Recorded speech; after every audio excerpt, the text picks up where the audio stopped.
토론은 서울여자대학교 경제학과 교수이신 이종욱 교수님하고 또 맥킨지 서울사무소의 소동목 수석 컨설턴트하고 또 서강대학교 신문방송학과 교수이신 현대영 교수님 세 분을 모시고 토론을 하겠습니다. 각 토론자께서 한 8분 정도 말씀을 나눠주실 걸 기대하고요.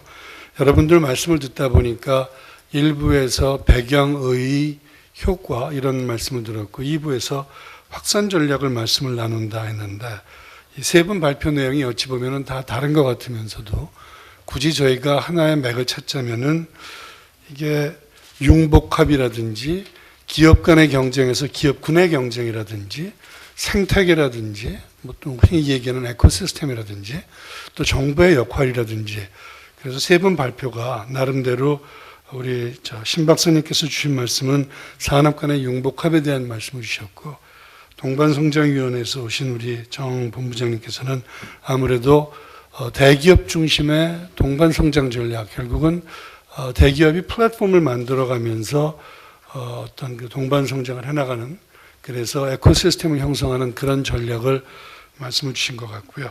마지막으로 우리 김은환 상무님께서는 요새 한참 얘기되고 있는 복합 인프라, 정부의 역할, 그리고 그런 속에서 인프라와 또 생태계 수출 이런 전략을 말씀 주셨습니다.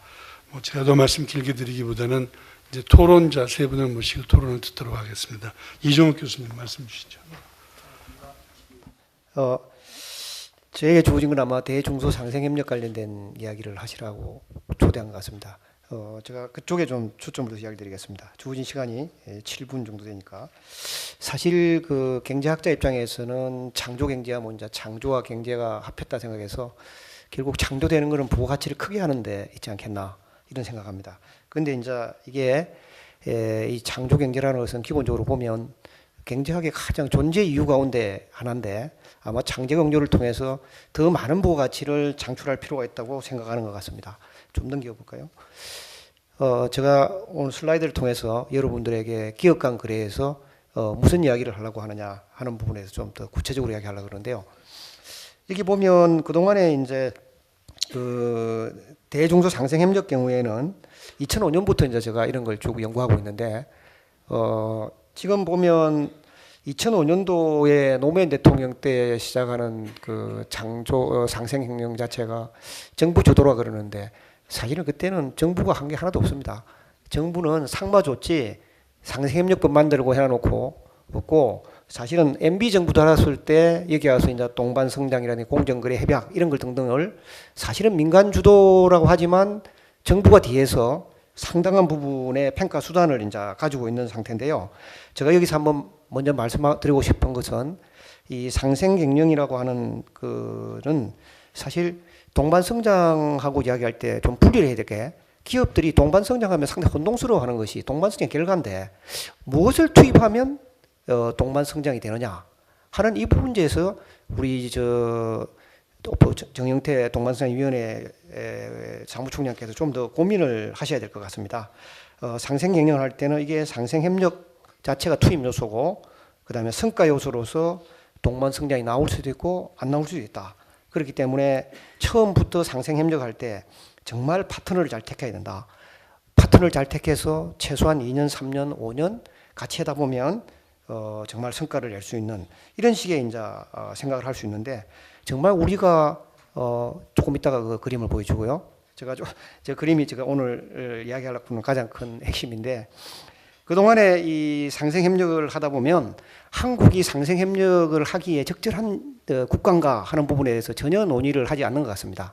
사실 한국 사람들은요, 지금 이제 사고방식이 내가 이익을 보면 너는 손해본다라고 하는 17세기 이전에 그 몽테스큐적인 사고방식을 가지고 있습니다. 우리는 뭐 몽테스큐의 수상록 이런 이야기 하지만 몽테스큐 수상록은 한 사람이 손해보면 반드시 한 사람은 한 사람이 이익을 보면 반드시 손해본다는 이런 식이 돼가지고 그런 사회 구조화에서는 살아생전에는 절대 축복을 못 받고 죽어야 축복을 받는다는 게 이제 자연노도가 축복받는다는 게 자연법 사상인데 한 번도 우리가 이런 기초적인 이야기에 대해서 반성을 하지 않고 처음부터 그냥 상생경영하겠다 하는 자체가 저는 정말 잘 이해가 안 가요. 그러다 보니까 우리나라의 상생경영이 계속 정권 업적과 맞물려서 계속 돌아가고 있는 중입니다.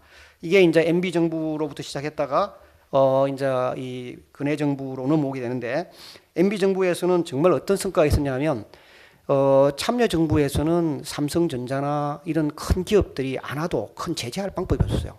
그런데 MB 정부에서는 동반성장 지수를 통해 가지고 대기업들이 다 들어오게 됐습니다. 정말 이거는 뭐 대단한 업적 가운데 하나죠. 그러다 보니까 우리나라 협력사들이 피부로 이제 그걸 느끼게 되는데요. 그 다음에 이게 이제 어떤 문제가 생겼느냐 하면 강요 너무 이제 타이트하게 하다. 그 다음 이제 그림인데요. 그 그림 한번 보여주시겠습니까? 제가 오늘 여러분과 나눠보려는 이야기는 이 그림입니다. 이 동반 성장을 하기 위해서 대기업하고 중소기업 자체를 막 정말 포박식으로 때려 묶다 보니까 여기 적백대전의 그림입니다. 이게 적백대전에서 그 선원들이 멀미한다고 쫙 묶어 놓다 보니까 그냥 그 이쪽에서 하공법 하나로 조조군이 100만이 그냥 한 번에 분쇄가 됩니다. 여러분 이 그림이 무엇이 잘못됐다고 생각하십니까? 기업에 있어서요. 사실은 그 연결고리 자체는 앞스트림부터 다운스트림까지 쭉 연결됩니다. 여기에서 결국 누가 졌느냐 하면 앞스트림에 있는 조조의 이 챙작이 진 겁니다.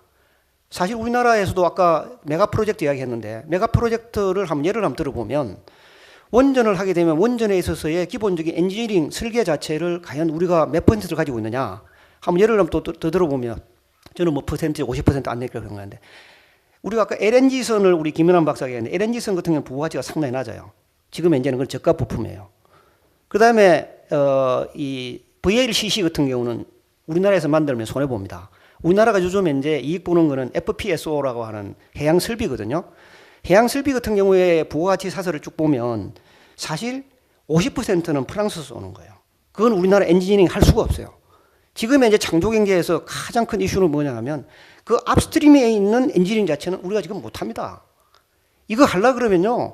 정말 그 근해 정부에서의 창조경제가 정말 이런 원초적인 원류적인 그 이 가치를 창출하는 걸 할 수 있으면 참 좋다고 생각해요. 이 부분 자체가 저는 창조경제 핵이라고 생각합니다. 지금 현재 있는 다운스트림에 있는 저 배역 끊은 거 있지 않습니까?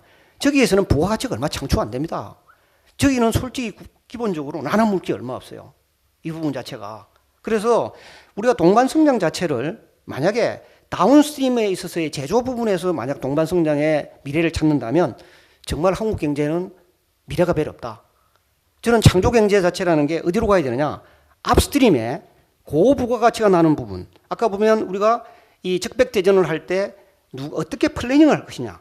어떻게 이걸 갖다가 이 설계를 할 것이냐 부분에서 이게 경쟁력이 생기는 건데 과연 이런 부분을 우리가 그동안 잘하고 있었느냐. 사실 그 부분을 한번 다시 들어가 보면 대기업들을 만나보면 이 앞스트림에서 다운스트림으로 가는 방법 자체가 아주 이게 보이지 않게끔 비즈니스 모델이 많습니다. 근데 이 비즈니스 모델을 우리나라 대기업들에게 이건 상호 출자니까 뭐 안 되고 하다 보니까 이 비즈니스 모델 자체를 창조성을 발휘하기 어려운 거예요. 사실. 그래서 이제 우리가 보통 뭐라 그러냐면 기업 간 거래를 인비지블 체인이라고 인비지블 체인. 어떻게 영역에 따라서 너무 다양한 보호 가치가 생기기 때문에 그런데 우리나라의 경우에는 지금 이 부분 자체를 아까 그 적백대전 같이 포박식 동반 성장으로 만들려고 해서는 창조 경제 자체를 엮어가기가 어렵다 하는 얘기를 좀 하고 싶고 그러다 보면 이 우리나라에서 동반 성장하기 위한 기업 간 거래 자체를 어떤 식으로 엮어주는 것이 적절한 이제 그 장애 경제에 맞는 일인가 부분에 대해서 아마 앞으로 KDI를 중심으로 해서 좀 많은 연구를 해야 될 것 같습니다.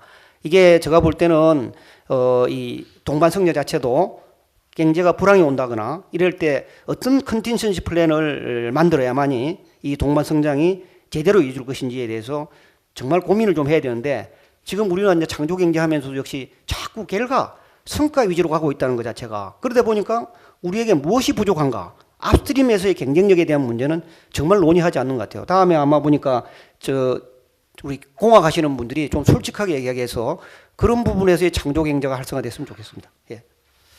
고맙습니다. 이종욱 박사님. 다음으로 서동록 우리 수석 컨설턴트 모시고 말씀 듣겠습니다.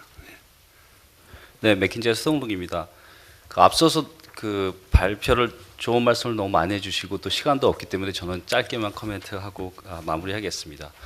그 창조 경제의 확산이기 때문에 제가 제 생각에는 실체적인 측면에서 확산이 어디서 이루어졌으면 하는지를 좀 말씀을 드리고 싶은데요.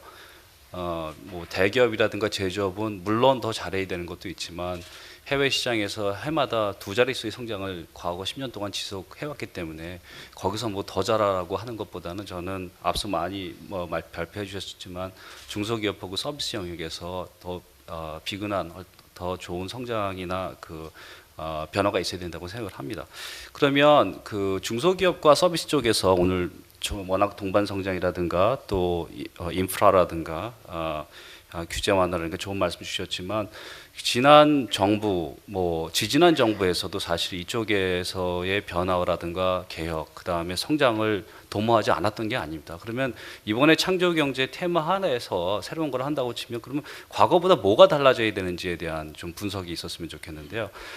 저희 생각에는 뭐 워낙 많은 영역이 있겠지만 몇 가지만 좀 참고해서 이번 정부에서는 새로운 시도를 좀 해주셨으면 하는 생각이 있습니다. 그런데 저희가 그럼 뭐 내부에서 저희가 어떤 지난번에 조사를 한 팩트를 좀 말씀드리자면 상당수 많은 중소기업 소유주분들이 중견기업으로 커나가는 데에 대한 관심이 별로 없습니다. 왜 관심이 없냐면 그 중소기업 오너라고 생각을 해보시면 중소기업에서 중견기업으로 도약하는 수준 상황에 바로 그동안 받아왔던 30개에서 50가지 지원들이 다 없어집니다. 그리고 이분들은 그 두 번째로는 현재 상황에서는 갖고 있는 기업을 다음 자녀들한테 이분들이 은퇴하시고 넘겨줄 때 상당한 상속세 면제라든가 그런 지원이 있어지는데 역시 기업이 커질 경우엔 그것도 없어집니다. 그러면 결과적으로는 그 소유주분들이 인센티브가 없으시기 때문에 물론 소유주의 인센티브 이외에도 다른 여러 가지 여건이 맞아야지 중견기업이 탄생을 하겠지만 이분들이 인센티브나 관심이 없을 경우에 중견기업이 탄생이 상당히 어려운 게 현실입니다. 그러면 그 현재의 중소기업 지원 정책이 그 대학을 졸업하고 고등학교를 졸업하는 젊은이들한테 맞는 방향인지를 다시 한번 봤으면 좋겠습니다. 그래서 결국에는 정책의 핵심은 그분들한테 훌륭한 일자리를 만들어 줄 수 있는 중견기업을 몇백 개, 몇천 개 만들어내는 데에 목표를 맞추고 그거에 맞춰서 모든 게 좀 바뀌어야 되지 않는가 하는 생각을 했고요. 두 번째로 말씀드리면은 아직 현재 규모가 작은 중소기업한테 가장 아쉬운 게 뭐냐고 여쭤보면은 물론 자금 지원도 얘기를 하겠지만 상당히 인력에 대해서 역량에 대해서 얘기를 하는 경우가 많습니다. 오늘 동반 성장에 대해서 업종 구분 좋은 말씀도 주셨는데 저는 많은 대기업들이 상당히 좋은 의도로 코퍼레이션 파이낸셜을 만드시고 그다음에 그걸 가지고 장학금도 주고 이렇게 하시는데 정말 중요한 동반 성장을 위해서는 전국에 있는 중소기업 분들의 종업원들이 직원들이 그 역량을 한 단계 업그레이드, 두 단계 업그레이드 할 수 있는 지원을 대기업에 해주는 게 맞지 않을까 하는 생각을 합니다. 그 이유는 뭐냐면 사이즈가 10분, 20분 이 정도 되는 중소기업에서 사내 대학을 만들 수가 없습니다. 근데 이분들이 만약에 그 중견기업으로 도약한다는 의지를 갖는다면 그 다음에 필요한 거는 역량 강화인데 마케팅이든 R&D든 아니면 세일즈든 구매든 오퍼레이션이든 이 각각 분야에 있어서 전문 역량을 지원해 줄 수 있는 게 대학에서 배우기는 되게 어렵습니다. 그렇다면은 그거를 해줄 수 있는 분은 저는 사실 글로벌 선도인 우리의 대기업이 해줄 수 있다고 생각을 하거든요. 차라리 한국의 중소기업 대학을 정말 선도 대기업에서 하나 만드셔가지고 각 분야별로 거기에 모든 중소기업의 인원들이 와서 정말 현업에 관련되는 그거를 배울 수 있는 그런 환경을 만들어 주시고 그걸 해주시는 것도 상당히 좋은 동반 성장이 되지 않을까. 그래서 그런 새로운 아이들 그걸 봐주시면 좋겠고요. 그래서 오늘 역량 그리고 자금에 대해서는 오늘 구본천 대표께서 다음 세션에 워낙 잘 말씀해 주실 거기 때문에 그거에 대해서는 저희가 얘기를 안 하겠습니다. 그다음에 이제 서비스 쪽에서 얘기를 하자면 서비스 역시 우리 정부에서 상당히 많은 관심을 가지고 지난 10년 동안 해왔는데 그 서비스는 차이가 있습니다. 뭐냐면은 제조업보다 육성의 시간이 더 오래 걸리는 겁니다. 왜냐하면 서비스는 경험을 해야 되고 공장 만들어서 제품 만든다고 바로 살 수 있는 게 아니라 돈이 있어도 경험을 안 해보면 사람들이 구매를 안 하는 게 서비스인데 서구의 국가들은 제조업에 있어서의 서비스의 마이그레이션 과정을 산업화를 100년, 200년에 했기 때문에 그걸 할 수 있는 시간이 충분히 있었습니다. 하지만 한국은 워낙 빨리 성장을 했기 때문에 이 서비스의 특성에 비해서는 그 지원이 훨씬 더 필요한 상황이지만 그냥 규제 완화하면 당연히 서비스가 커지는 걸로 생각하고 있는데 절대로 그렇지가 않다는 게 생각입니다. 그래서 현재 한국의 서비스 내용을 보면 그 상대적으로 부가가치는 떨어지고 진입장벽이 없는 식당이라든가 부동산, 교통 이쪽에만 과밀하게 모든 분들이 가 있어서 결국에는 그 안에서의 그 임금 수준을 떨어져 내리고 다른 쪽은 변화가 없는 게 성장이 없는 게 상황인데요. 그래서 저는 의료든 관광이든 마이스든 아까 말씀드린 인프라든 그 서비스의 분야가 100개, 1000개 있기 때문에 그 하나하나에 대해서 성장을 하려면 상당히 미시적인 전략이 필요하다고 말씀드리는 게 싶습니다. 예를 들어서 이제 싱가포르 같은 경우 마이스 어떻게 보면 컨벤션이라는 국제 회의를 하는 그거를 단기간 내에 그 세계 1등으로 육성을 했는데 거기서 저희가 알고 있는 거는 뭐 세계 최대의 카지노를 싱가포르에 졌기 때문에 그게 가능했을 거다라고 많은 보도가 나오고 있습니다. 맞습니다. 그건 일부분입니다. 그건 하지만 왜냐하면은 카지노를 졌지만 그쪽에서 정부에서 한 거는 정말 그 카지노 그와 컨벤션 센터를 활용하기 위해서 우리가 유치해야 될 컨벤션의 종류가 자동차, 의료, 기술, 통신별로 뭐가 있는지를 다 파악을 한 다음에 그거 하나하나에 대해서 개최지 의사결정자가 누구인지 그 사람들한테 영향을 미칠 수 있는 사람이 누구인지 다 파악을 하고 미시적으로 그걸 다 만들어냈습니다. 그리고 그 안에서 싱가포르에서 누가 전화를 해야 되는지 그걸 하기 위해서 정부가 다 정보 수집을 하고 조직을 가동하고 했거든요. 그래서 저는 그런 활동이 저희가 제조업 육성을 할 때 70년, 80년대에 정부가 했던 활동들입니다. 근데 그 90년, 2000년대 들어와서 정부 관여가 없어져야 된다고 해서 그쪽에서는 그 저희가 잘 갖고 있던 성공 DNA가 없어진 것 같습니다. 하지만 그거는 서비스에서는 바로 필요합니다. 왜냐하면 가만히 놔두면은 50년, 100년 뒤에는 될 겁니다. 하지만 50년, 100년 동안 저희가 기다려야 되는 거기 때문에 그걸 단축을 하려면 그 활동이 있어야 되지 않는가 생각입니다. 그래서 창조 경제의 확산을 위해서는 다시 간단히 말씀드리자면 서비스와 중소기업이 중요하다고 생각하고요. 지난 정부에서 한 거와 다른 뭔가를 좀 생각해 보시면 좋겠습니다. 감사합니다. 고맙습니다. 마지막으로 서강대학교 신문방송학과 현대한 교수님 모시고 말씀 듣겠습니다.